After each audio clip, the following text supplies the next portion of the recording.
There's more to imagine when you listen. So let your imagination soar with Audible. Audible has audio titles from every genre that will inspire you to imagine new worlds, possibilities, and ways of thinking. As an Audible member, you get to choose one title a month to keep from their entire catalog. Enjoy an exciting reawakening of a beloved classic with the Audible original, David Copperfield by Charles Dickens. Produced by Academy Award-winning director Sam Mendes. Starring Ncuti Gatwa, Helena Bonham Carter, and Theo James. This adaptation breathes new life into a familiar tale.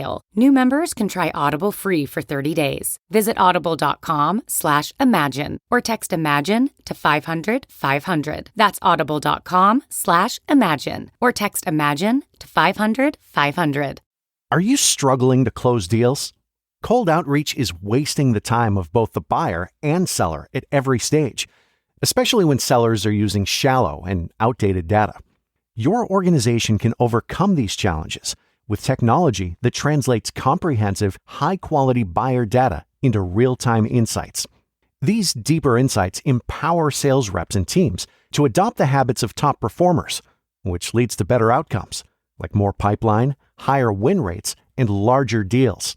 We call this deep sales.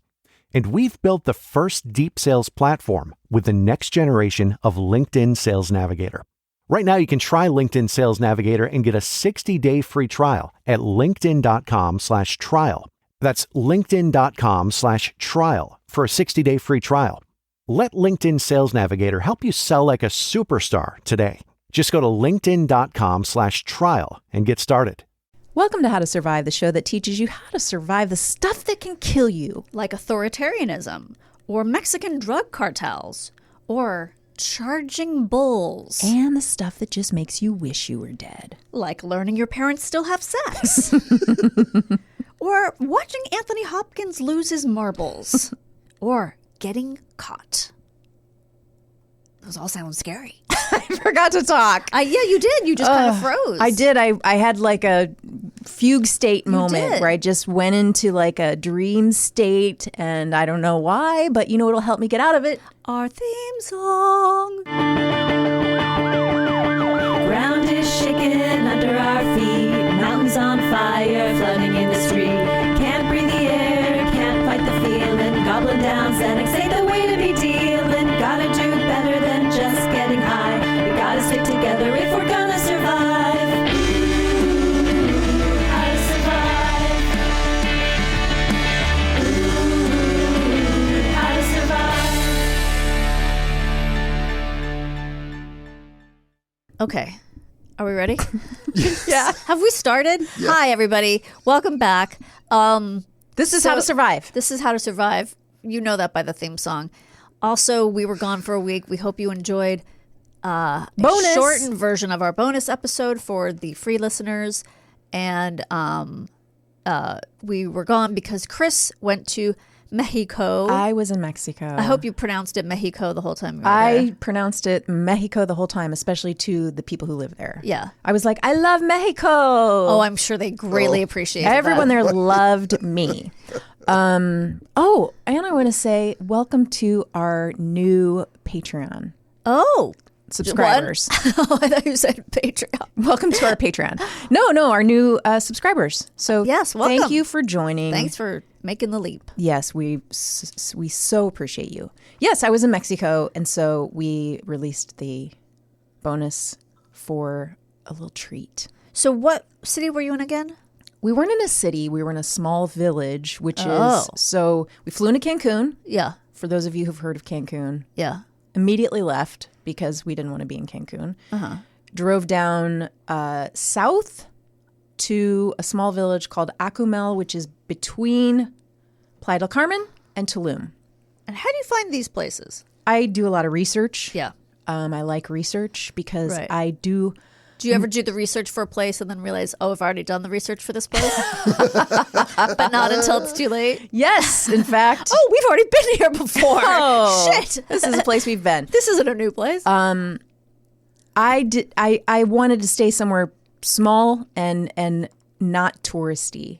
Yes. I don't really like to be in heavily touristed areas, and I want to have a more authentic experience in a place. And so we stayed in a really small village, but we still stayed in like a gated community kind of situation because we wanted something that was inexpensive, and it's very much, that area of Mexico is very much a gated community place. But is it a hotel or is it an Airbnb? It was an Airbnb, but it was like a kind of golf club. Oh, like type. You're living on the golf club? You're kind of like the golf. It was kind of like like a condo situation. Sounds extremely authentic. That part wasn't like, I wanted to stay in the jungle. Right. But doing that meant we'd be really far away from the beach, and we knew the kids wanted to snorkel a lot. So it was kind of like, you don't get everything. You don't get everything. Yeah. No, it sounds lovely. But it was wonderful.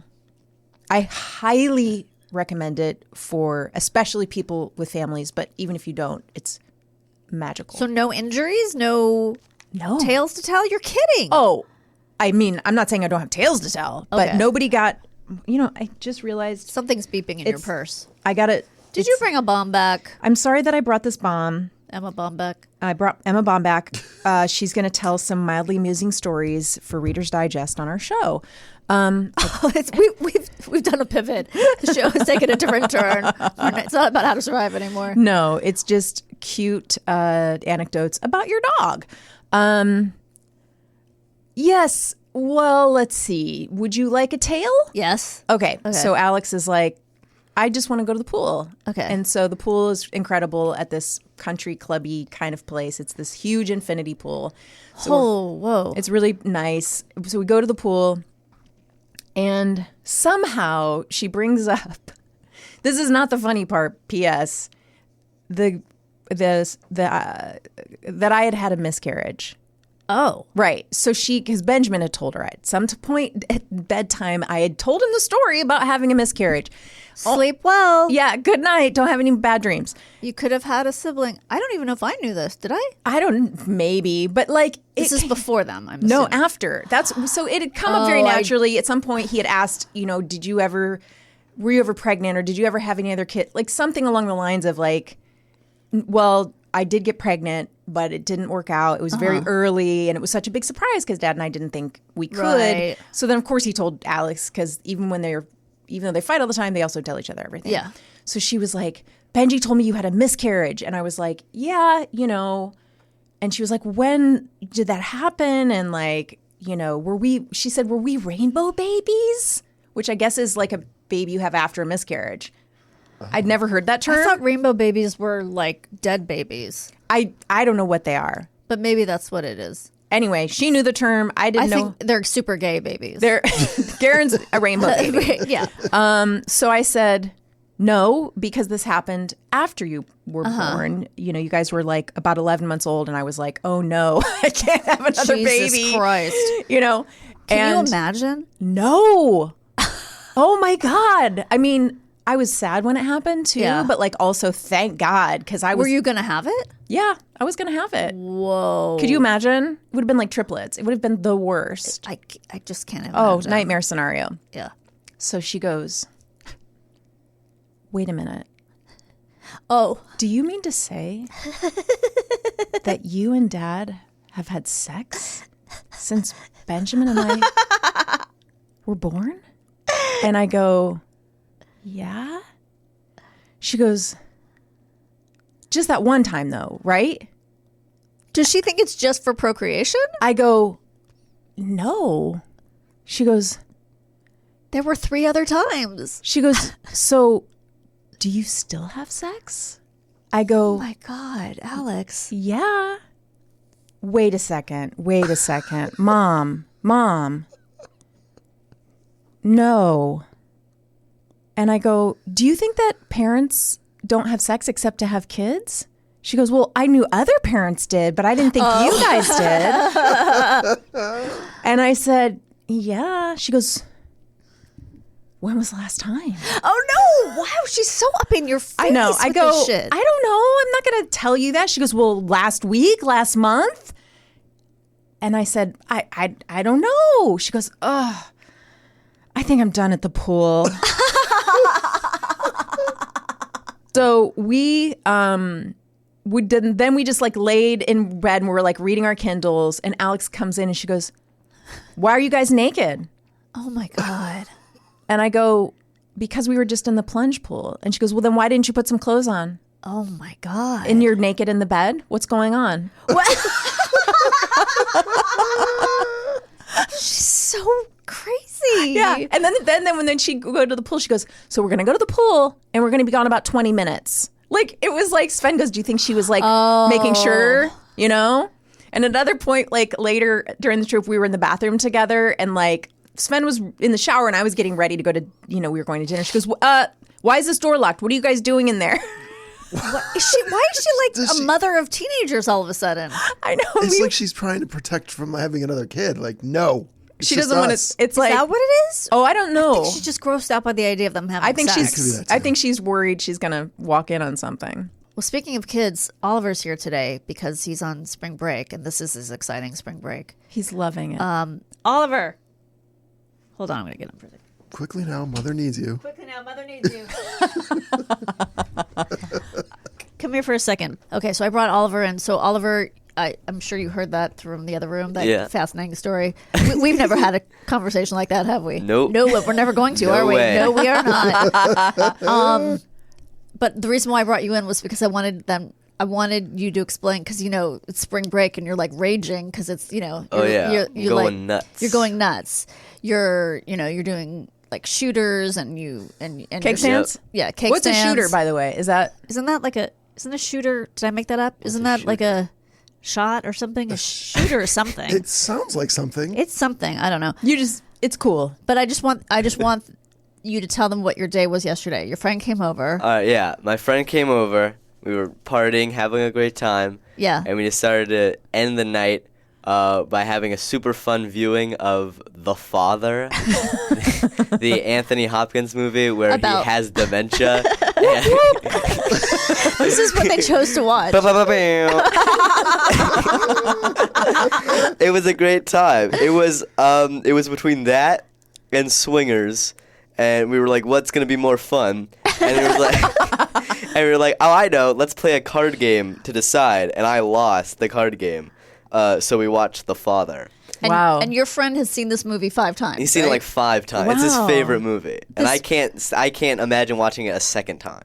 But you really liked it. I loved it. It's amazing. It's a 5 out of 5.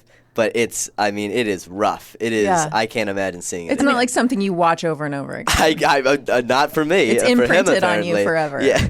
I mean, I refused to watch it. When this came out, I was like, nope. Well, yeah. Nope, not watching that. He told me about it, and I was like, sounds like it hits a little too close for me. Yeah. Pass. Yeah. It's rough. It's heavy duty. It's heavy stuff. Swingers sounds a little more like something 2 teenage boys would watch. Well, Oliver's seen it, but his friend hadn't. Yeah. Yeah, but Brian, he's seen The Father. But then what did 7 Tommy say times. halfway through? Oh, yeah. So we were like 20 minutes into The Father, and he's like, maybe we should have gone with Swingers. I was like, yeah, but it's good. It was good. The Father was really, really good. But Olivia Colman, right? Yeah, Olivia Colman's in it, and I think they're the 2, and then there's like a couple other people, but I don't remember any of their names. But it's wacky. I was rough. working in the room next to where they were watching it with the door closed, but every once in a while I could hear like, I don't know where I am. Shit like that. And I'm like, no, putting my fingers in my ears. No, I don't want to know anything about this. Oh, she tells me she's my daughter, but I don't believe it. I know those weren't the words, but That's basically the line. Yeah, I can't wait to see your game show questions. Is that what you were? No, now I'm working on the Writers Guild Awards. Oh, okay. The game show is over. Yeah, they're all. They're all about The Father. The question is, where am I? Who are you? Yeah, who are you? Is this my flat? All right, you're hilarious. All right, Get out of skedaddle. here. All right, love Thank you. Goodbye. Thanks for stopping by. Stop by anytime. All right, thanks, honey.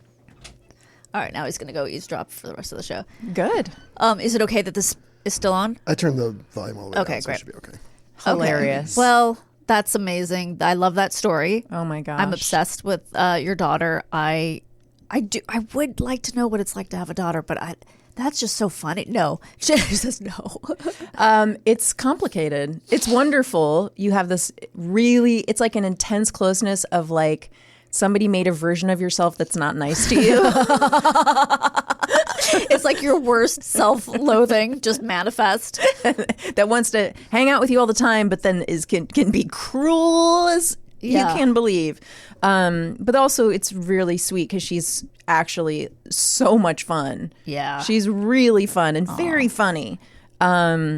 So, you do get to hang out with your pal all the time, which is a lot of fun. Nice. So, guys, are you ready to learn how to survive being charged by a bull? Yes. This was fun. This was fun to research. Yes. I learned a lot. Did you go out in the field? I did do some bullfighting, Okay. and that's why I have that giant seeping wound from my side. I was going to ask about that. Now, Yeah. I know they do that in Spain. Do they do that in Mexico? They do it in Colombia. They do it in Spain.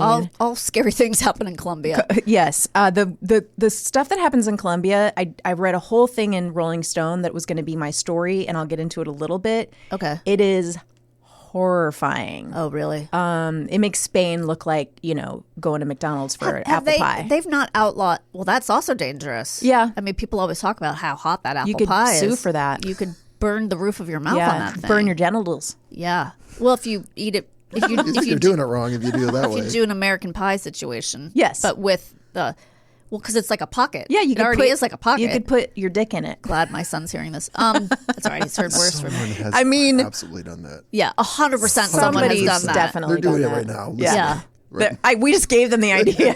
Don't sue Pause. us.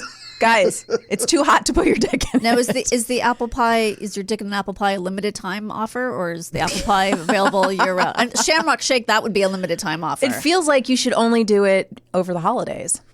Which holiday? Christmas? May Day? Thanksgiving? Yeah, apple pie. Day. May Day. Well, it's like so hot that it feels like it'd Yeah, be like it's a winter activity. It's a winter sport. Summer, you're not going to put your dick in an apple pie. No, that's ridiculous. It's already so hot out. Get a frappe. Put your dick in a milkshake. Right. Cool it off. Right. This is such a So stupid. dumb conversation that it's like making me laugh how dumb it is. Well, that's our show now. Yeah, our show is dumb. Where were we? Bull fighting is not Yes. outlawed. It's not outlawed. No. What is the image? When we think of bullfighting, Yeah. what's the image that comes to your mind? A guy in a fancy hat with a red flag. Cape. He's the matador, There's right? a matador, but there's also different words. There's a matador and there's a toreador. Yes. But I don't know what the difference is. The red cape, right? Yeah. So, did you guys know this is where the expression "seeing red" comes from? I don't think I did. I That's learned. fantastic. I just learned it. I learned it, and now I'm learning you. So, here's the thing that's really interesting to me about this: bulls are colorblind to the color red. Okay, they're meaning they can't see. Like it's a green screen. They can't see it. Like It's what do you mean? invisible. It just looks gray to them Okay. when they wave it. So why is that the color to taunt So them? why are they so mad? Right? What makes the Right. bull so mad? What would any guesses? They don't like squares? They might not like squares. What if it's the silly hat? The hat's pretty Yeah. silly. Maybe it's that someone's trying to kill them. Maybe, yeah. Maybe it's that they're going to be dead at the end of the that's what bullfight. makes them mad. I'd be mad about that. At least in Spain and Colombia, it's a lot of the times it's the men who are dead. Oh, FYI. okay. What actually makes the bull so angry is the movement. Oh, so the red is so the crowd can see it. Yes, it's the matador's taunting the bull to charge with the bright red cape. It's called the muleta. This is Okay. the name of the cape. That irritates the bull enough to charge, okay? Maleta is suitcase. Muleta is the flag. Oh, okay. Muleta. Sorry that I said it. See? No, you didn't. Duoleta- You didn't say it Duolingo wrong. is working. I think it's suitcase. I think I'm right about that. So later in the fight, the matador trades up for a larger cape known as the capote. oh, the capote is a very gay flag. Very bitter and angry. Yes. And biting. And biting. Good luck being friends with the capote Yeah. because he is going to do you wrong. That one's colored magenta on the one side and usually blue or gold on the other. So the matador flings and whips this even bigger cape at the bull, and the bull's all like, stop it. Yeah. You know? And the matador's like, oh, you don't like my napkin cape before? You're really not going to like this full-size California king-size cape coming at you. With multiple colors. Yeah, it's all colorful. So those colors he can see, the bull can see? No, I don't think so. It's just for the audience. When you say colorblind, do you mean... Not all colors. Oh, okay. But it's like certain colors. Red is gray. Okay. Red and... those colors aren't really... It doesn't really matter. It's not... That's for the show of the people in the stands. Okay. So... Even if you aren't a Spanish matador or participate in Pamploma's Running of the Bulls festival in July, you might still need to defend yourself, Danielle or Darren, from a bull. And I'm going to tell you how. Okay. But first, few fun facts. Okay. The Pamploma Running of the Bulls, this is an annual event. The run starts at 8 o'clock each morning, which already leaves me out because I'm not going to get up that early. Not on vacation. No, it's a weeks-long festival of San Fermin where 6 fighting bulls stampede at about 24 miles per hour. That's fast. Do you want to know how many people have died doing this? I do want to know. 30 since they started keeping records in 1910. Okay. Not as many as you'd think. Are they killed because they're run over by bulls or by the crowd stampede? Good question. Crowd crush. I don't know that. Okay. In 2022, so just a couple years ago, 10 people died. What? Yeah. Wait, 30 since 1910? Yeah. But 10 of them in 1 year? Yes. And that was and during that year there was a big push, and it was to outlaw it because of so many deaths and because of the cruelty considered to the bulls to force them to, sort of do this. How do they force them? Well, are they shocking them or something? I think it's just the idea that like it's not what bulls would naturally No, I know. do. It just seems like bullfighting is a lot more offensive I mean, than this. that's also another thing that people in Spain, it's like this thing, there's a push-pull of like a lot of activists are trying to have all of this outlawed, and then there was the other side that's saying it's tradition. A lot of things like this in lots of countries that we say this should stop, and people say no, it's tradition. People love to use that word to keep terrible things going. You guys want to know how to prevent an attack? Yes. Okay, I'm going to tell you. Well, don't do that. Don't do that. Running of the bulls. One easy thing is don't run in front of bulls on purpose. Like, don't pay tourism money to go run in front of them. Right. Done. Never going to get attacked by one that way. All right. So if you haven't already guessed, bulls are dangerous, right? Yeah. They are one of the most dangerous livestock to own or hang out with socially. Mm-hmm. They're not dumb. They're not slow, clumsy, or stupid. They can easily outrun you. And they're not Ferdinand. Oh, no. That was an anomaly, right? They're not taking time to smell the flowers. Oh, no. They will gore you or crush you without a second thought. Wow. Garen, they will. Whoa. If you live on a ranch or farm with bulls, you need this information. But what if you just find yourself walking through a field or pasture and stumble upon some bulls? Yeah. Could happen. Okay, so keep this in mind. They're not the only type of bovine that can seriously hurt or kill you. Okay. Cows can be just as dangerous as bulls, especially if they're protecting a young calf. Oh, okay. Don't get all sweet with cows thinking like, I'm going to go tip a cow. Yeah. Those cows will fuck you up. So that means cows sleep standing up, right? And horses sleep standing up? But why? It just doesn't make any sense to me. Why? I did know this at some point. Oh, you did? I did. I think Sven told me this at some point, and now my brain has decided so to forget this information. Up and go. It's probably a protective. Yeah. How is it like you forget that, but you'll still remember like a Big Mac like chant commercial from when you were 8 years old? Like I can still recite Big Mac, filet of fish, quarter pound of French fries, icy Coke, thick steak, sundae, and apple pie. But I can't remember why. You just want to get back to that apple pie. I'm just obsessed with it. I know. I want to put somebody's dick in it because I don't have one. Garen, get over here. We surprise him one day with an apple pie. Do it for the show. Do it for the show. It's for our Patreon members. Okay, here's what you do. Number 1, carry a heavy stick or pipe. Okay?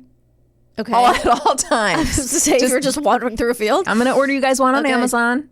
So you just have it with you. All right. If you absolutely have to go in the same corral with a bull, I don't know, why would you? Why would you? Well, if you're a cowboy. Yeah, or maybe they're having a good Amazon sale in there. They're having a good Amazon sale in the pen? What are you talking about? Amazon. You picked the one thing that's only online? Madewell. Okay. Okay, it's Madewell sale. It's in a corral. It's a catch. Go get what you want. Okay, yeah. Much you can carry. Okay, some other good options include a walking stick, a heavy branch that won't break on impact, an axe handle. Okay. Those are always laying around, Sure. right? Or a baseball bat, right? Maybe you're on crutches. Maybe you're on crutches, use the crutch? Yeah. If I'm on crutches, I think the last place I'm going is a bullpen. Come on, take a risk. Number 2, okay, before entering a pasture, look around for cattle. If you see a bull in a pasture or a field, don't go on his side of the fence. Okay. Good advice. Even if that means you have to walk the super long way around. Like maybe you're trying to get to a barn rave. Those are real popular. Yeah. You're just like you've got an active imagination today. Yes. Love it. So there's a rave happening in a barn. Okay. I went to like a weird party out in the forest once in Australia. That weird party I went to, and it was way out in the wilderness. Right. This one, let's say, hypothetically, it's in a barn. Right. But you got to walk around this really long, big pasture. Inside the fence, there's a bull, and you're like, well, it's much quicker. That bull's just standing up sleeping. It's not going to bother me. Right. Do not do that. Okay? Yeah. Take our advice. Even a bull without horns can be dangerous. Now, why would they not have horns? There are bulls that don't have horns. It's not uncommon. They lose them, or they just aren't born with them? They're just not born with them. And I think they also can lose them. There's a name for these. I think it's like polled, P-O-L-L-E-D. Okay. Meaning they don't have horns. Huh. And I think it's It seems very dangerous for them out in to not have them. Yes. But I think if the whole breed doesn't have them. Oh, okay, yeah. It's like a certain, like they're different types. Oh, it's not like a birth defect. It's a it's a type, a yes, line. it's like a type. Okay. Like it's like having red hair. Yes. It's like the aspen bull. That's not a bull. I just made that up. But like these don't have horns. Okay. Speaking of that, did you see that thing on Twitter about this cow that was sold that's really, really expensive? Like the world's most expensive cow? No.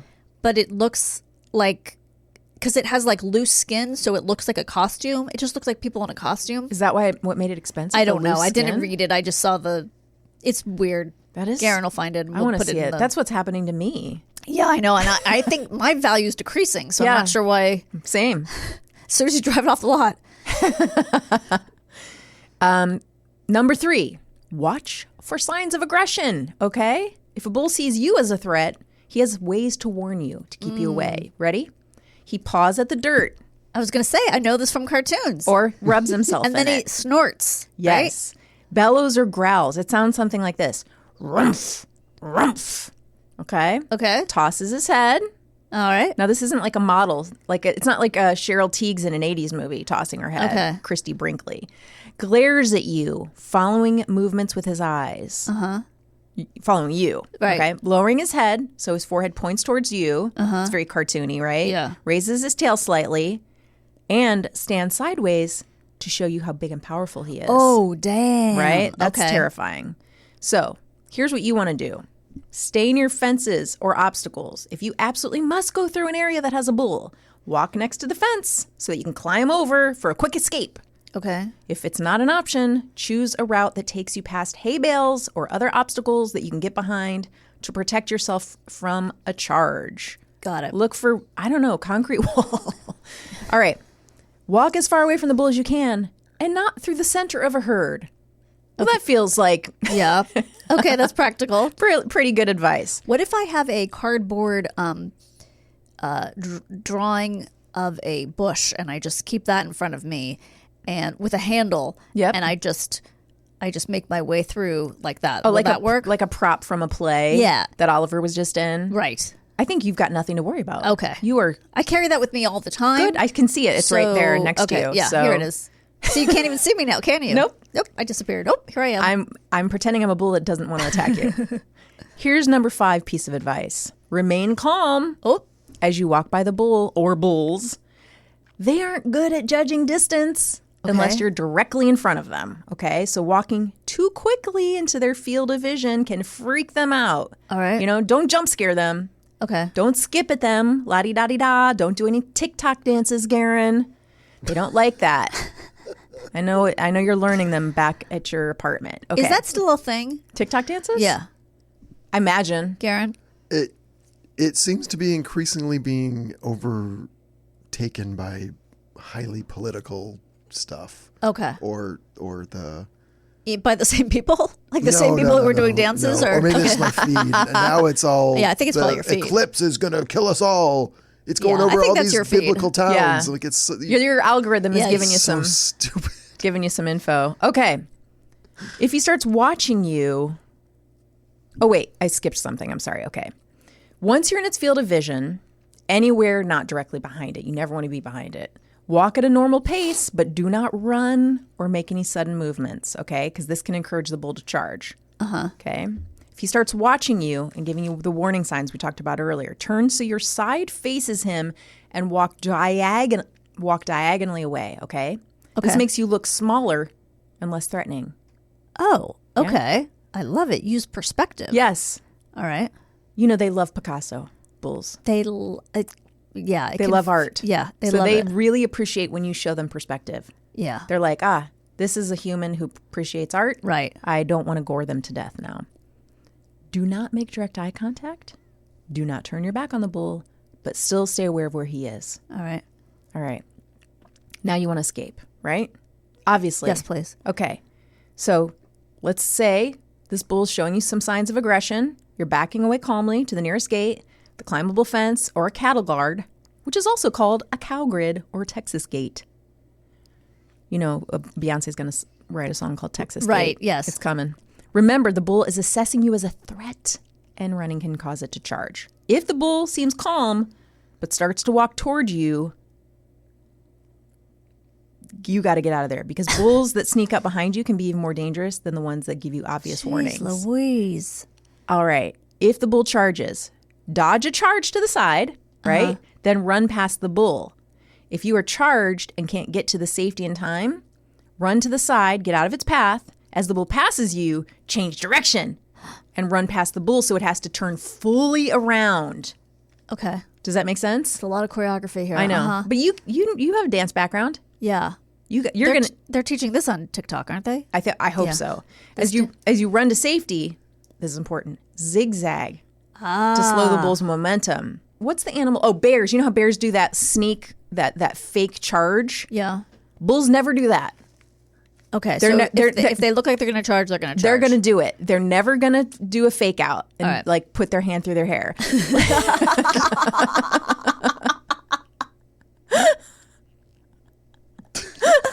Okay. They're always going to come at you.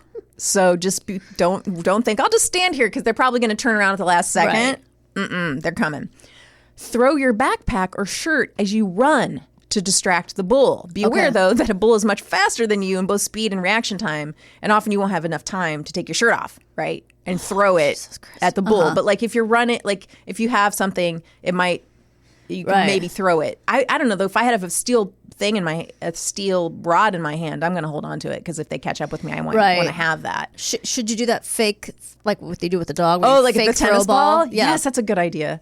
So yeah, I don't know if I'm going to have, it depends on what kind of shirt you're wearing. Like what if it has a lot of buttons? I'm not going to mess. Oh, that's like a pain in the ass. Yeah. And then like, what if you take your shirt off, then you get gored to death, and then you're found, and then you're naked, humiliated, and they're going to think you're in some weird sex thing with a bull. And then Alex is going to be like, why was she naked? Oh yeah, they said they weren't going to get naked anymore. And then she did with a bull. My mom's so embarrassing. And then my son will be like, look, she's got her big nipples out. All right. You're cornered by the bull now. There's no escape. Here's what you're going to do, guys. Are you ready? Mm-hmm. Obviously, you're going to cry. Yell and hit the bull's face with your weapon. Okay. This is if you do not have escape route. Okay. Yell as loud as you can. Hit the bull hard across the face or muzzle with your weapon, or your hands if that's all you have. Hopefully you can hit it hard enough that it will back off. Okay?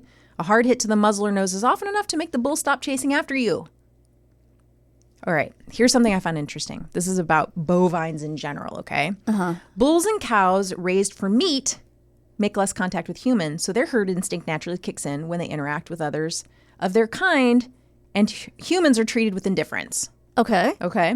Dairy bulls are usually hand-fed. Okay, wait a second. Whoa. Stop me. You know what I'm going to ask, right? Yeah. No. Well, cows give milk. Bulls don't give milk. Bulls are male. I don't know. I'm just reading what it says that I got this. Dairy bulls. This is from a source. I mean, I'll just give a shout out to my sources right now. WikiHow, American Outdoor Guide, Farm and Dairy, and CBS News. I'll also briefly mention an article from Rolling Stone, but I'm not. Okay, I'm confused. So I don't know. Dairy bulls. That goes against nature. I'm very confused. Maybe it's that thing where they're just referring to all like everything as bulls. Everything. But that's not. Yeah, I don't think that's the accurate nomenclature. I think they're bovines and cows are female and bulls are male. Yes, I agree. And you can't milk a male animal. No, I mean you can, but it's for another reason. So they're dairy bulls, I'm just going to say what they're saying, are usually hand-fed and handled by humans, so they grow up thinking that humans are part of their herd. This throws off their natural herd instincts and causes some confusing behavior. This could contribute to them becoming more aggressive with age and capable of bull charge. Okay. So because they're talking about like which ones are more dangerous, right? Dairy animals that are bred for dairy or animals that are bred for beef. Remember, bulls are usually docile livestock that are raised and slaughtered for food, but they are very dangerous if they're provoked. Okay. These are just some closing thoughts. Yeah. Your best defense against a bull charge is to avoid their territory. Don't give them a reason to charge you. Don't try to get some dumb TikTok with one. Like, don't, just don't be a stupid human. Remember to remain calm. They don't bluff. When they look like they're about to charge, they will. Scream at them. Fight them off with anything you can use as a weapon. Running is your last resort. Remember this. Okay. Running is your last resort. Running is always my last resort. Right, sure. But I think with most of the animals we've talked about, running is your last resort. That's true. Right? I don't remember one that's like run. Running is your last resort. That's a good general tip, right? Oh yeah, running is your last resort. When is it good to run? Can we think of an example? Crocodiles. Zigzag. Serpentine. I don't know. Okay. Because they're all fast. So what do you do? Yeah, you got to outsmart them somehow. Yeah. Got to have that backpack full of rocks. Right. All right. They get really annoyed at furiously moving objects. Yeah. Me right, too. So don't run. Sure. It's just everybody calm down. Yeah. Okay. Do the zigzag thing and throw your bag or shirt at them to distract them. I cannot talk. Remember, they're smart, fast, and powerful creatures, and they are best left alone, so keep your distance. Who would like a story? Me. All right. This is in Grove City, Pennsylvania. Judy Ligo climbed over the high tensile fence and into the pasture to check on a cow and calf pair. They were doing fine. It was as routine as brushing her teeth. Judy, 52. It's funny when I read Judy, 52, I'm like, she's an old lady. And I'm like, oh. Because of the name or because of 52? Well, both. Or the combo. Both. Yeah. And I'm like, oh, yeah, that's me. Okay. Right. Dug out her cell phone and started snapping a few pictures of one of her Highland cows that was for sale. Then she heard a bone-chilling noise. Oh. Bandit, the Highland bull she had raised since birth, was starting to snort, and she heard his feet pawing at the ground. Uh-oh. Her instinct kicked in immediately. She knew she had to get out of the way. Bandit barreled at her. She ran as fast as she could. Don't run. I know, right? Affectionately known as the cow whisperer in the cattle world, Judy is no stranger to working with cattle and is known for her fitting and showing career. She and her husband John started a dairy operation in Mercer County, but transitioned to beef after 20 years in the business. They breed Angus and Angus cross cattle and operate as a commercial cow-calf pair and finishing operation and sell retail beef to consumers, grocery stores, and farmers markets. The couple have 400 head of cattle, of which 40 are Highlands. Bandit, who is several years old, was the bull used in her Highland cattle herd. Judy had raised him from a few days old and had bottle fed him. She was comfortable but always cautious when she got near him because sometimes he liked to play. But she never thought he would hurt her. Dinner was over, and it had just stopped raining. It was a rare break in the rainstorms that pounded western Pennsylvania and eastern Ohio in June, so John went to check cattle at one of their other farms. Judy slipped out to the pasture to check on a cow that had just given birth and to take pictures of one of their Highland cows for a prospective buyer from Washington State who had called earlier in the day. Okay, so now we're going back. Yeah, I got that. All right. Judy ran toward the fence at full speed, but before Judy could escape, Bandit picked her up with his head and horns and tossed her around like a rag doll. Her cell phone flew from her hand and hit the ground, filming the sky but capturing the attack's horrific audio. Oh, God. In the recording, she screams out for him to stop, but he continued throwing her around with his horns. As Bandit pummeled Judy, she remembers laying on the ground and hearing Bandit charging back at her. She looked up and saw the cow, Antonia. Antonio bellowed and got in front of Bandit before he could gore Judy. Whoa. Bella. I know. Antonia. Good job, Antonia. It gave Judy time to scramble to her feet and try to get out of the pasture. At the neighbors across the street, a young boy visiting from Western Ohio happened to be playing outside. He heard her screams and ran inside to get help. The neighbor reached Judy as she neared the fences. She clutched her shoulder and chest. With the neighbor's help, Judy navigated the set of fences, climbing over and under the high tensile fence and across another open pasture to get to her driveway. Jeez. As Judy sat along the edge of the driveway, the rain returned. Lightning struck, and she could feel the electricity in the air punctuating the nightmare. The neighbor called John and calmly explained that Judy had been attacked by the bull, but she had gotten away and crawled out of the pasture on her own. John thought it couldn't be that bad if she was able to stand up and get out of the pasture on her own. In his mind, she had been in the pasture thousands of times before and nothing had happened, so this couldn't be that severe. But he quickly finished his chores and headed home. He finished his chores, guys. Oh, boy. First he finished his chores. Am I the asshole? Yeah. My wife was being gored by a bull, but I had chores to finish. I cannot stop reading that sentence. Okay. In hindsight, he and Judy agree they should have called an ambulance. John stopped along the driveway and picked up Judy in the pickup truck. When she turned her head, he thought something was wrong, but then just figured it was a matter of bruises and swelling. He got her in the house, propped her up with pillows, and gave her some ibuprofen. What the fuck? They both thought the pain would subside and she would be fine. There was no way to see the extent of the injuries, said John. I wish everyone could see my face right now. An hour later, Judy asked to go to the emergency room in nearby Grove City, Pennsylvania. Judy walked into the emergency room without assistance. They put a gown on her and said she would have to wait. The emergency room was packed with accidents that night because of the rainy weather. I guess John couldn't find it in his fucking brain to say, speak up and say, hey, my wife was attacked by a bull. Yeah. A few hours later, an x-ray revealed injuries both Judy and John never expected. A broken neck. And broken ribs. Wait, a broken neck? How was she standing? I guess you can stand with a broken neck. Judy, Okay. I guess, is a total badass. The test showed fractures in both the 6th and 7th vertebrae in her neck and broken ribs. She was placed on a backboard with a brace and was being transported by ambulance to Allegheny General Hospital in Pittsburgh to see a neurosurgeon. I asked them, why couldn't we just drive there? It just seemed like a waste to have an ambulance take me there, said Judy, still not realizing the extent of her injuries. After being in the hospital for 3 days, doctors decided surgery was needed. Besides her neck and rib injuries, the MRI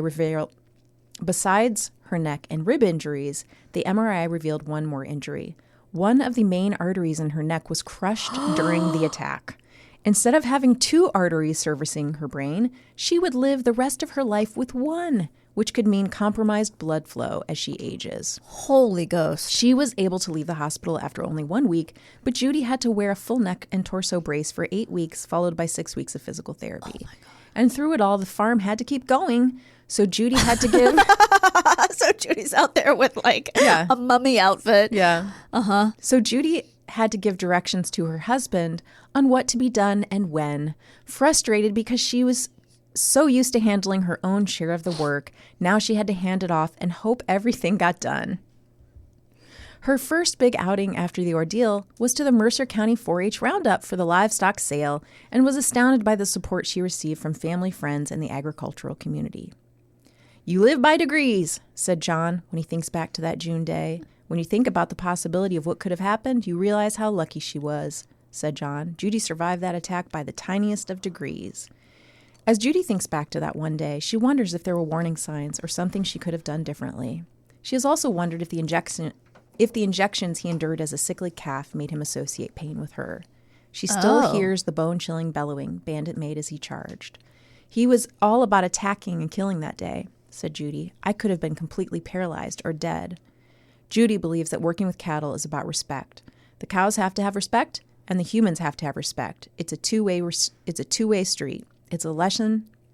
It's a lesson she's painfully relearned that one day.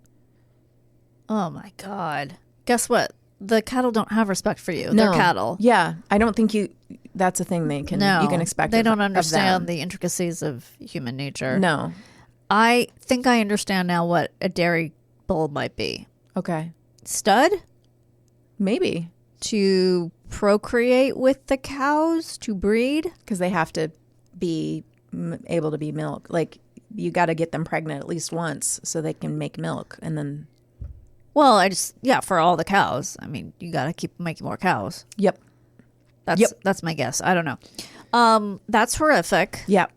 And they're just tough people. They just thought it was no big deal. I mean, they thought she had a headache. Midwesterners are tough people. I guess. They Holy really are. Moly. You know, I run to the doctor for every little hangnail.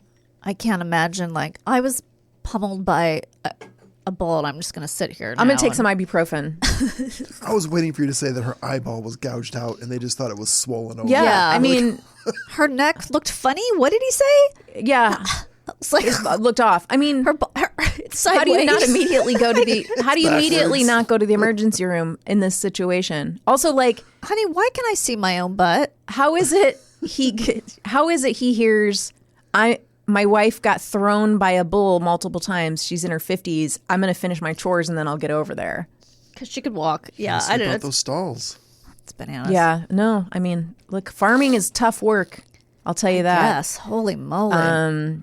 These people they are much stronger than us. You know? Yeah, that goes without saying. I trip on a curb and I'm like, get an ambulance, folks. That's true. Okay, so since we have a little time, yeah, I'm gonna actually our friend Garen here. Okay, it's kind of like a sort of more than a actually. Okay. So we on our bonus episode we got into like how to survive the election year, and I don't know if we really gave anyone any actual tips except maybe to look at the news less. I do actually before I actually the shit out of you, I want to say it's getting higher and higher. I know. First it was just sort of. Now I know. I'm like coming down hard.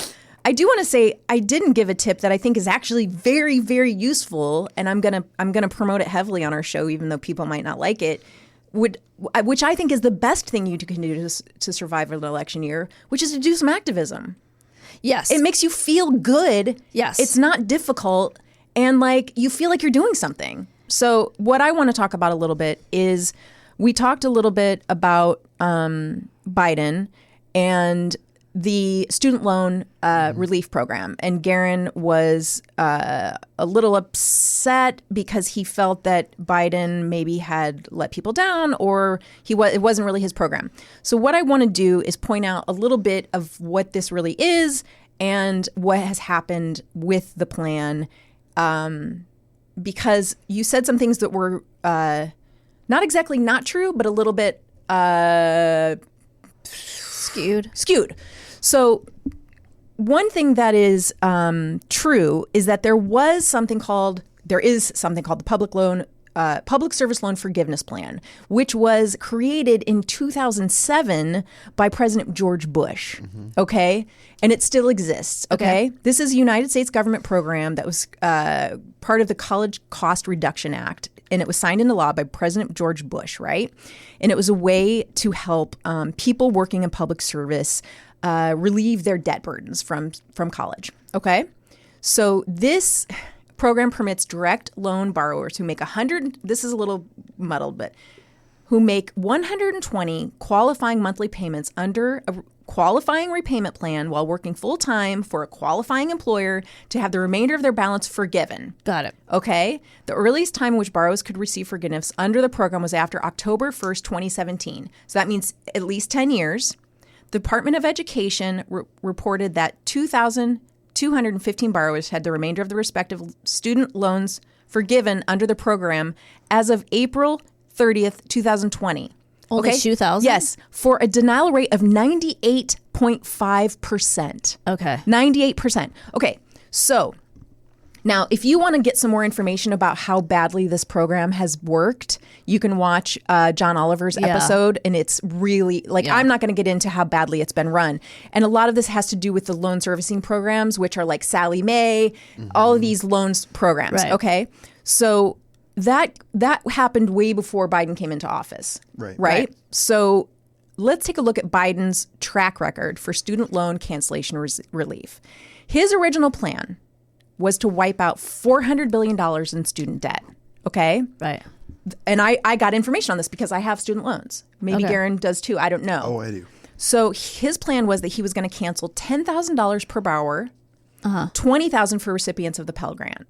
The relief was going to be limited to Americans earning under $125,000 per year or $250,000 for married couples.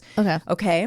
And it was capped at the amount of borrowers for their outstanding eligible debt. So like if you owed less, they weren't going to give you a check for the extra. Right. Like if so okay, this was going to be really great because there's 45 million people across the country who owe $1.6 trillion in federal loans. Jesus. Okay. So to be clear, this plan is not connected to Bush's plan, to the PSLF, okay? That plan sucks, right? We've talked about that, okay?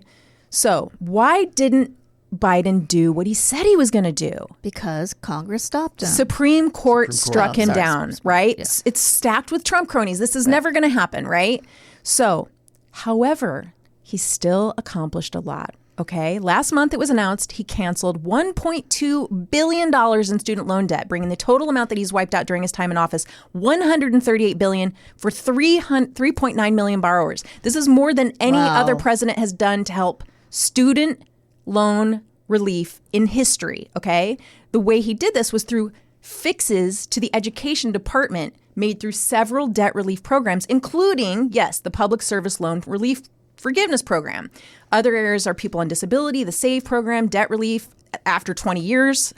These were not, so all these programs were so fucking muddled, right? Through the government. Right. And so what he was like, I'm not able to do what my plan was because there's no way the Supreme Court is going to pass. So what they're doing instead is they're going through all of these programs that have already been in existence, and they've said, let's fix them. Okay. And that's how they've been able to cancel all this debt, okay?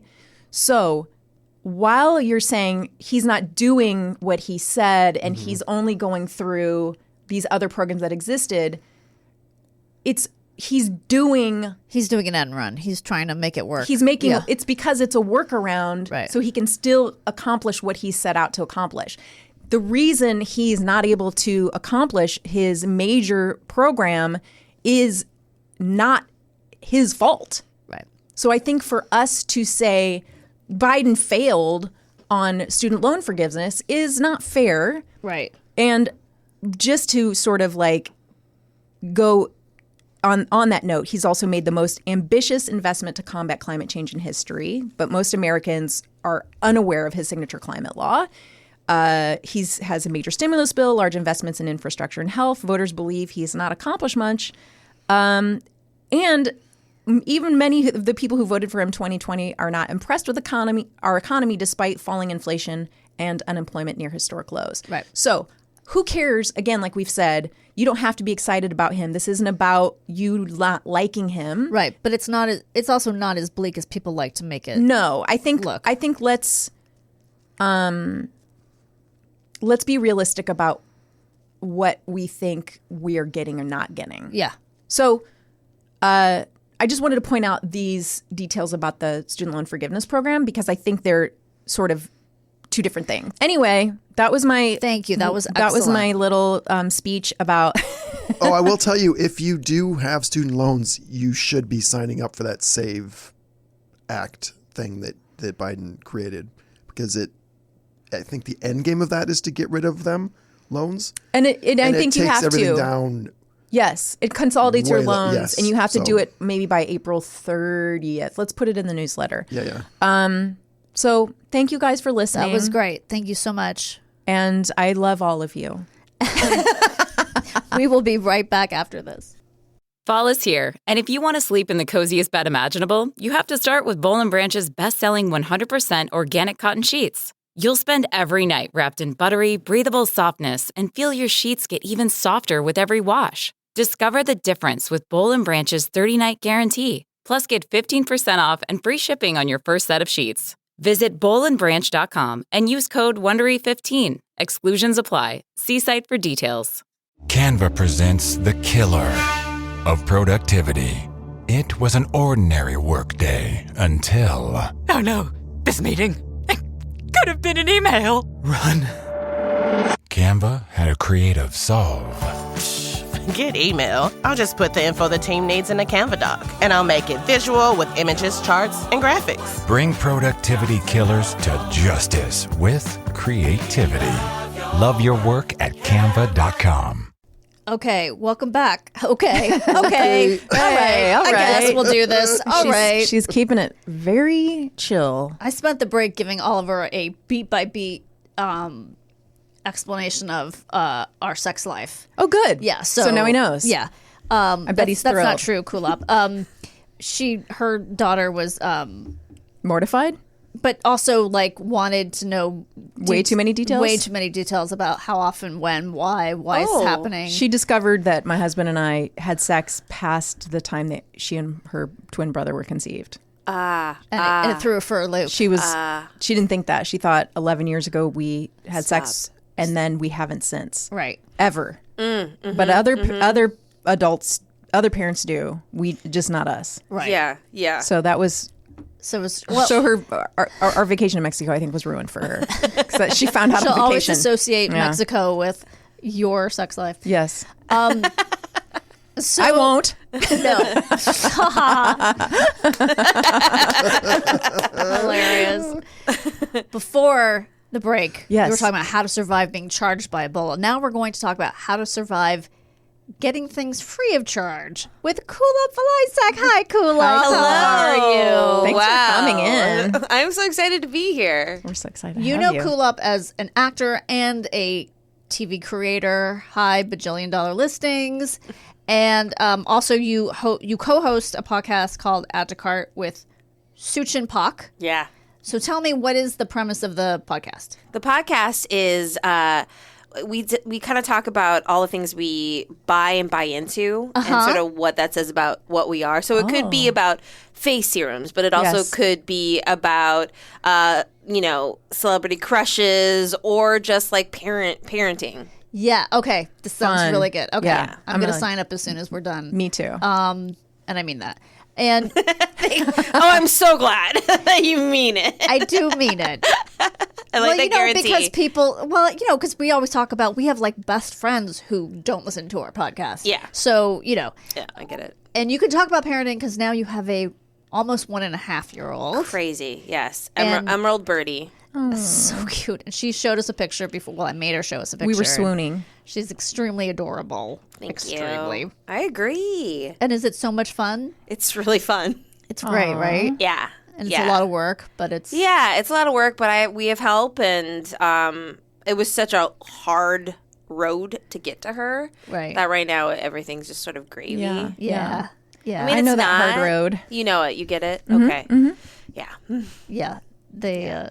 That's so great. Kulap. Yes. I'm so glad you're here because we've been trying to get you on for quite a long time, but obviously you've been extremely busy. What with a child and career in life? More child and career, but go on. Gotcha. Can't relate. Same. This is career? What we're doing? Well, Let's count it. okay. We have quote to. unquote. There's very heavy, this bold. There are bold quotes. around. Okay. Listen, please let me count it. Yeah. It's kind of If we all agree, it's true. Yes. Yes. Okay, I feel safe. There we go. Okay. Feels nice. This is a safe space to call this a career. Yeah, great. Let me unhook my bra. I feel okay. Oh, we never wear bras. But when you were a child, you got into a little bit of trouble. Yes. So tell us how old you were, what's going on? When did I start shoplifting? Now, I think it was a peer-based activity. Sure. I think it happened, maybe early days, a piece of candy here and there. Like that was, we're children, we're testing our boundaries. Very clear that was wrong. And then I think it was probably around middle school. Okay. I grew up in Minnesota, Right. the suburbs of St. Paul, a place called Eagan.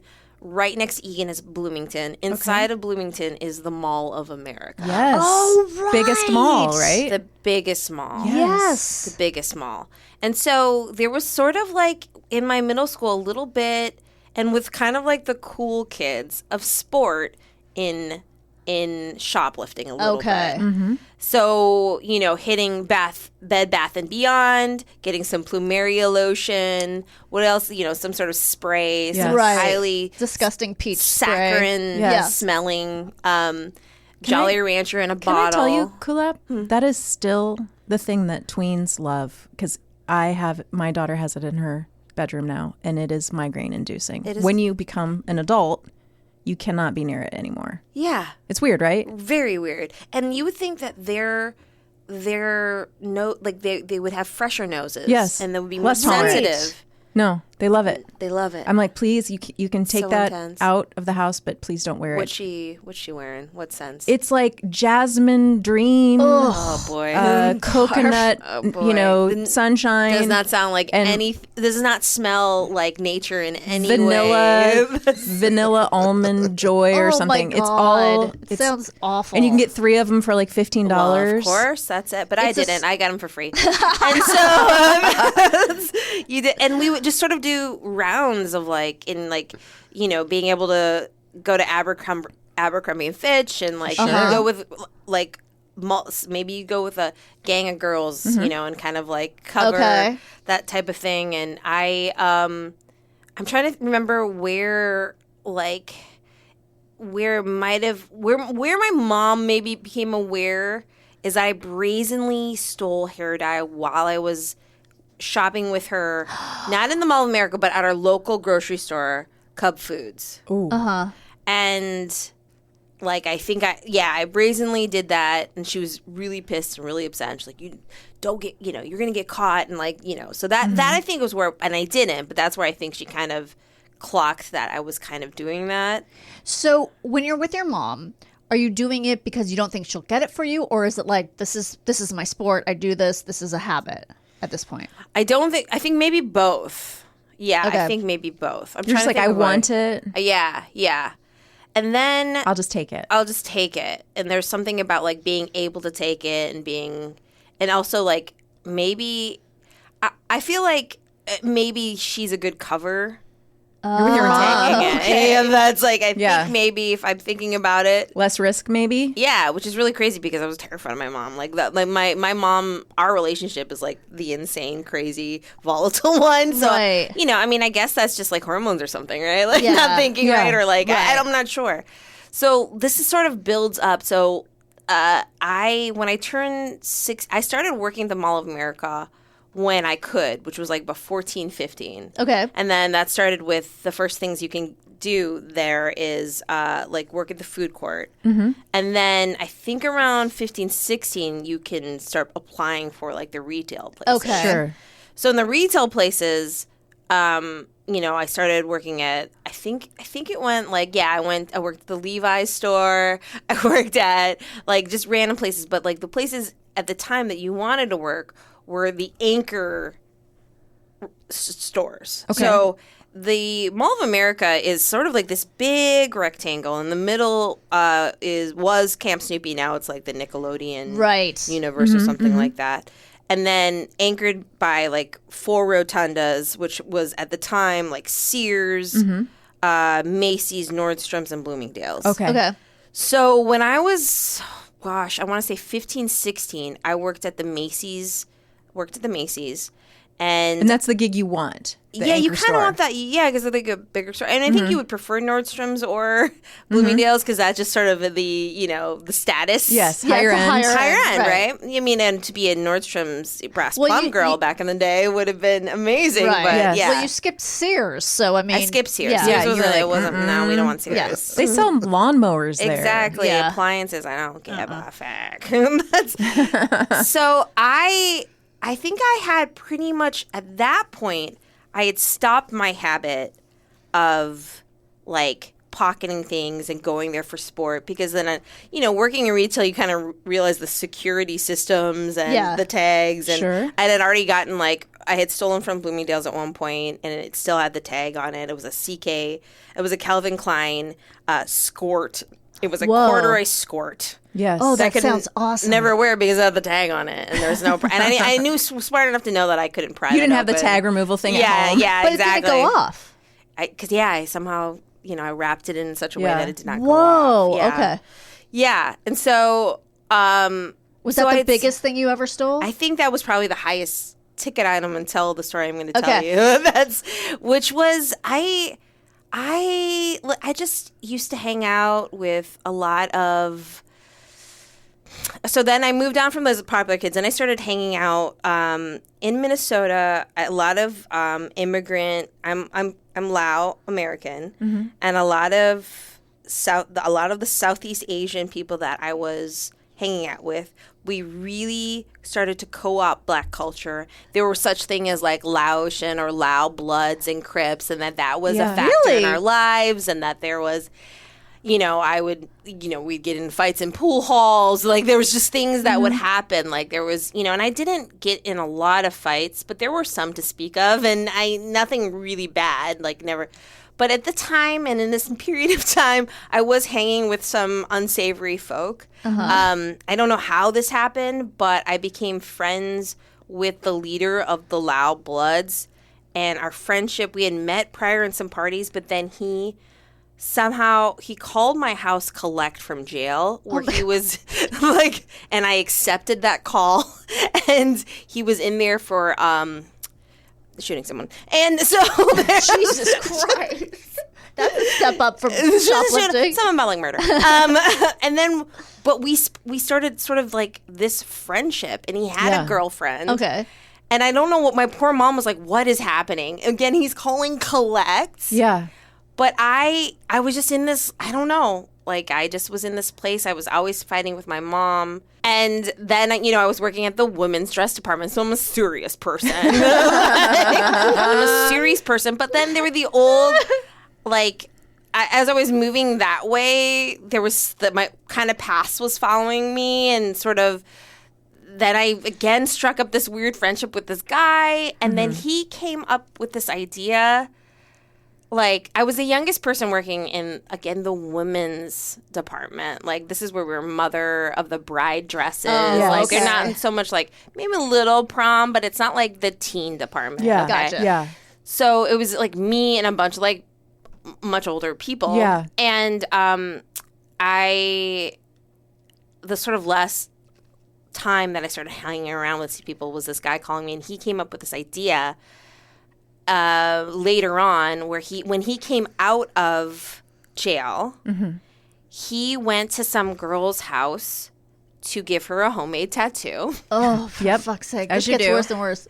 And while he was there, he went through her things and took 2 checks from the back of her mom's checkbook. Okay.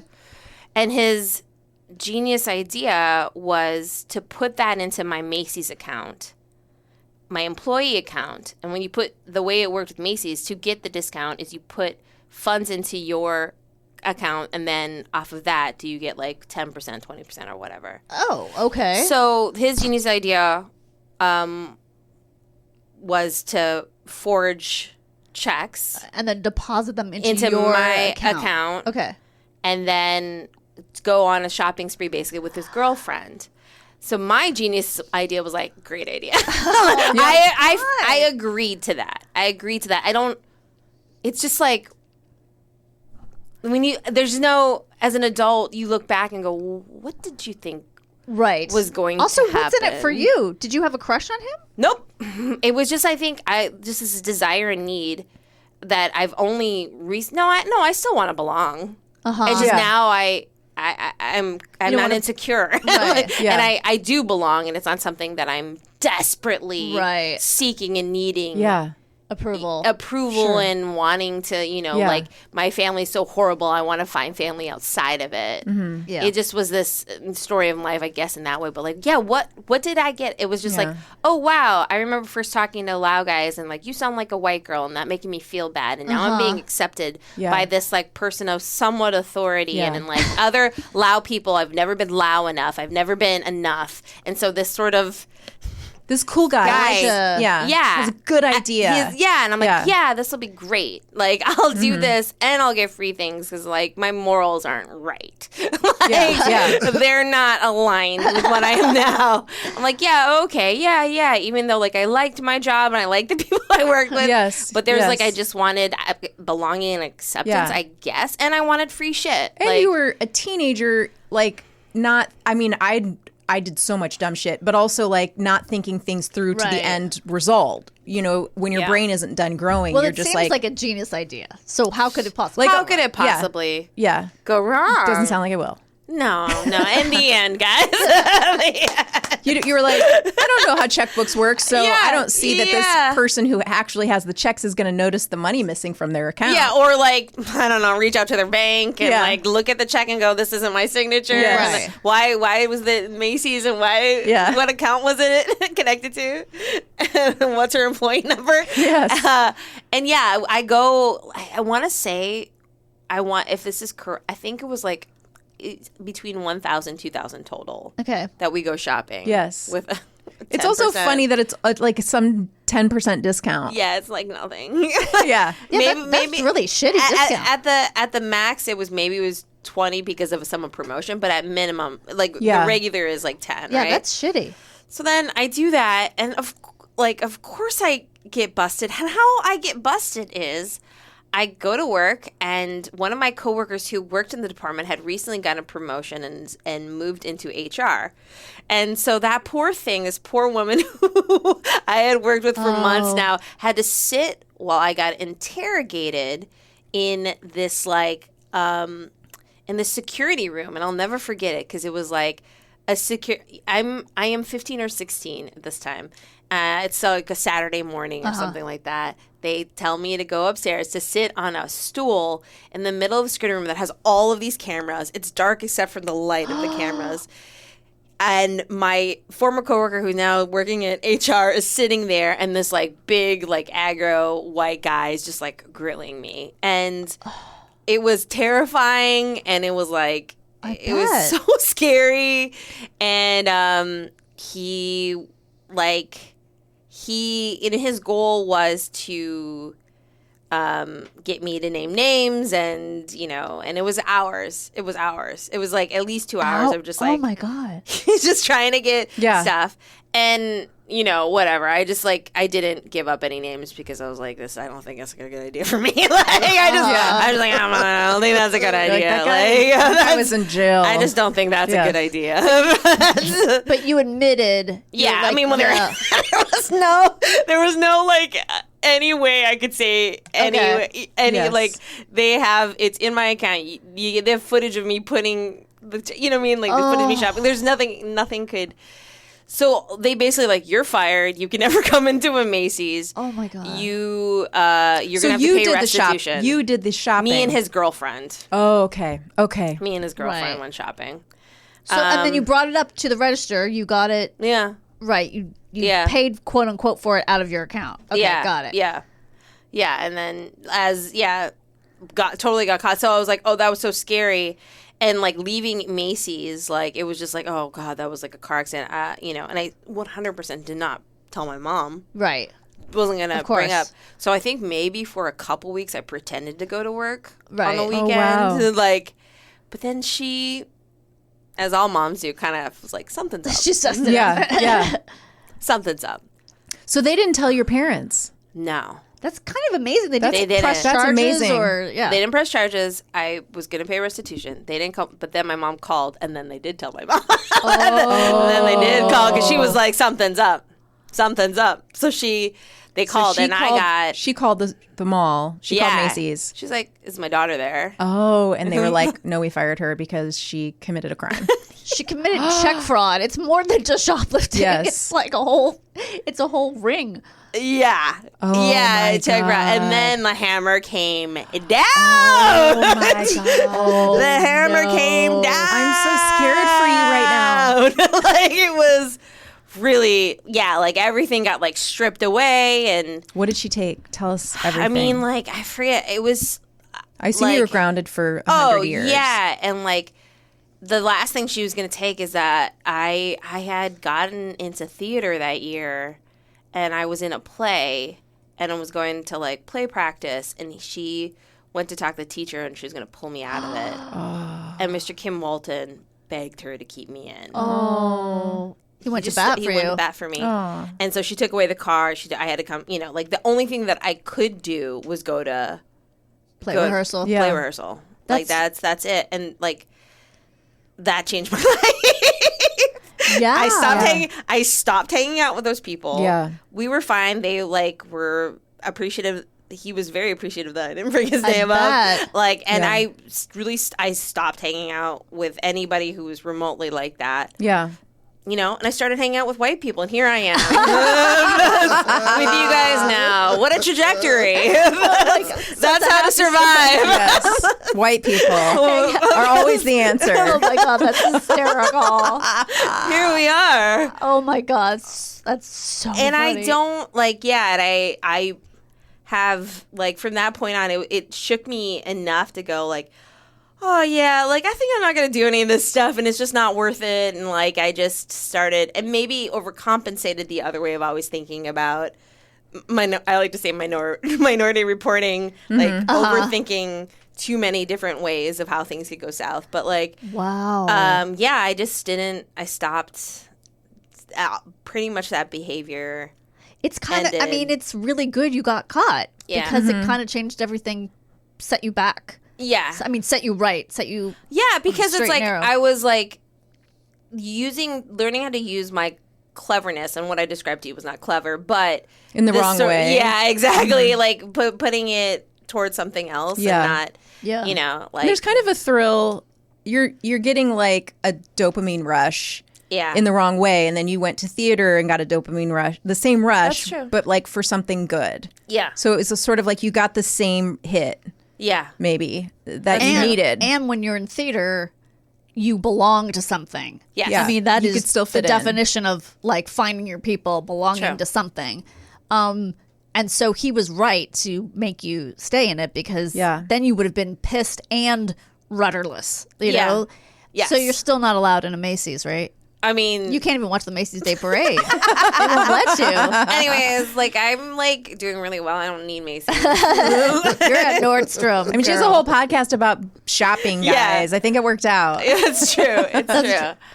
I know. Yeah. It was interesting because I remember my sister at the same Cub Foods. My sisters are much younger than me, 9 and 11 years younger. Never forget. And she got busted for stealing lipstick from Cub Foods. And I remember it was a huge thing. And then I remember my mom saying, at least you didn't get caught. And it was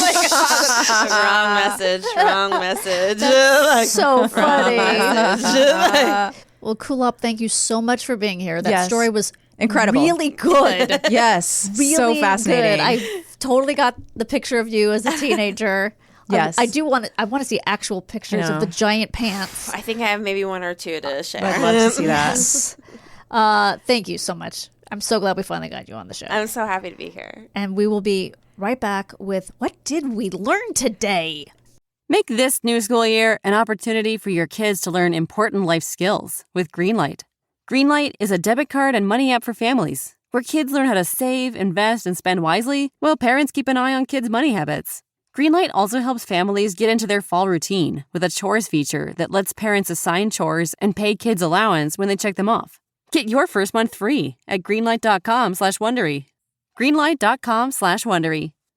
This podcast is brought to you by eHarmony, the dating app to find someone you can be yourself with. Why doesn't eHarmony allow copy and paste in first messages? Because you are unique, and your conversations should reflect that. eHarmony wants you to find someone who will get you. How are you going to know who gets you if people send you the same generic conversation starters they message everyone else? Conversations that actually help you get to know each other. Imagine that. Get who gets you on eHarmony. Sign up today. Danielle. Yes. Are you ready to learn what we learned today? So ready. Sometimes people research the same thing twice just to be extra thorough and to make sure people get all the information to help them. There's nothing wrong with it. Uh-huh. A rainbow baby is a term for a baby that's born after the parents have a pregnancy loss. The name draws on the symbol of the rainbow, representing beauty after a dark time. Nearly 1 in 4 pregnancies end in loss. That could be a miscarriage, stillbirth, or ectopic or molar pregnancy. 1 in 4? That's a lot, right? Also, why did Alex know that term? That's so bizarre. You know what? TikTok. I don't know. Rainbow baby. There's so many TikToks on rainbow babies, and she's Do into the rainbow it. baby. Oh, okay. It's a TikTok. It's also a TikTok dance. Yeah. Oh, that's depressing. Yep. Maleta is Spanish for suitcase. I got it right. See, look at you. You're learning. Yeah, 2 years. I started back my Duolingo for German to get myself ready. Oh, yes. So You we'll need see. to. We'll see how I do. Want to avoid a bull attack? Stay away from bulls. Sounds good.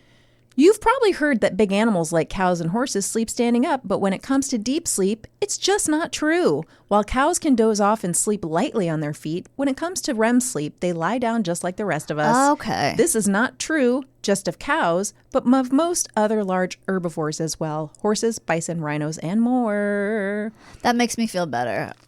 Yes. You know what I forgot to find the answer to that I wanted to find the answer to was what the etymology of bullshit was.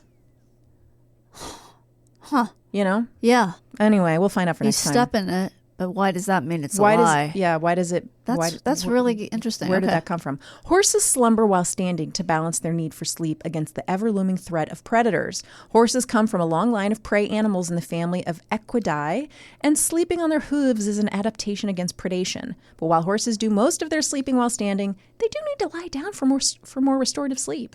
That makes sense. It does make sense. In a landmark event in the world of livestock auctions, a Naylor cow named Viatina-19 FIV. This sounds like a drug they're going to start doing commercials for on Hulu. Mara Imoves has made history by becoming the most expensive cow ever sold, fetching an astounding $4.8 million US, Whoa. equivalent to 40 crores in Indian rupees at an auction in Brazil. The high price of Viatina-19 has significant implications for the international cattle market, emphasizing the breed's value and bolstering its reputation worldwide. Did it say why it was so expensive? I believe it's because of the lineage and the genetics. But it of would that be breed killed of for bull. meat, I'm assuming. It's gonna know. I'm sure it's a breeder. I think it's a breeder. Oh, okay. It's not like. And did you see the picture? It's super weird looking, right? Yes. It's weird, right? It is. It looks like it has Why extra. isn't it loading? This one, right? Nope. That's not it? Nope. At least that's not the picture I saw. The picture I saw made it look bizarre. Anyway, who cares? All right. Cornered by a bull, give him a little boop. Or a big boop, Yeah, actually. I'd say big. Smash that father in the face. Running is your last resort. Right. Thank God. The only time males factor into dairy operations is for breeding purposes. A bull refers to a male who can reproduce. Some farms deploy bulls to inseminate cows. Okay, so I got that. You were so correct.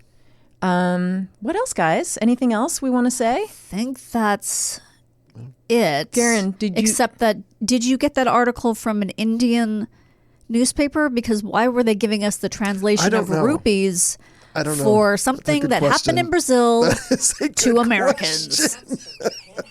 Wait, what's that? What's happening? What's happening? That was my computer. It just started talking to us. All right, guess what? What? I'm going to tell you guys the answer to the bullshit word. Okay. Okay, brief history of bullshit. This is from the Madras Courier. Or Madras. A brief history of bullshit. I think that's the Indian paper. I was going to say Madras is, yeah. It might be. Oh, no, Okay. Madras is like is that like an Islamic something? Anyway. Hold on. Okay. Leader? The history of bullshit starts with T.S. Eliot. The word bullshit is his contribution to the English language. Between 1910 and 1916, he wrote a poem titled The Triumph of Bullshit in the form of a ballad.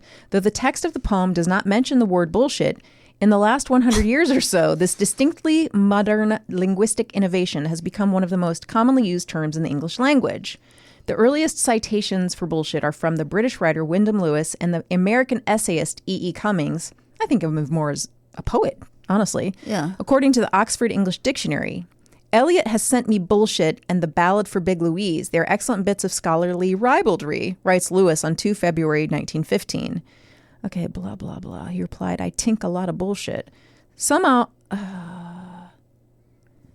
sorry. They argued that the word bull has been in use at least from the 17th century before it morphed into its modern avatar. Okay. I don't think we got an answer from that. Did. I'm sorry. I just thought I was going to get us a good answer. And That's okay.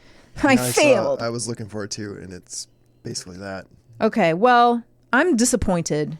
That's all right. It's bullshit. That's what it is. You know what? Maybe we'll find out before the next episode. Maybe we won't. You'll just have to wait. Bullshit is naming a poem bullshit and then not using that word in the poem. Yeah. Don't trick us like that. That's absolutely bullshit. Yeah. I also, agree with you. cats is bullshit, and he gave us that too. So, who did? Isn't that Hemingway? No, Hemingway. No, Hemingway Cats. The musical Cats. T.S. Eliot? Isn't it based on poems by T.S. Eliot? Yes, Really? Yes. God, I didn't know that at all. Yeah, I was like, am I insane?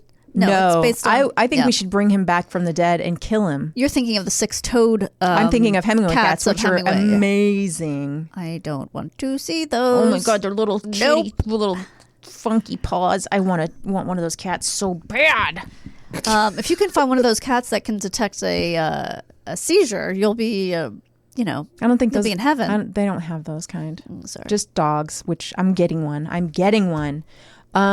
Guys. Yes. Until next time. Remain calm.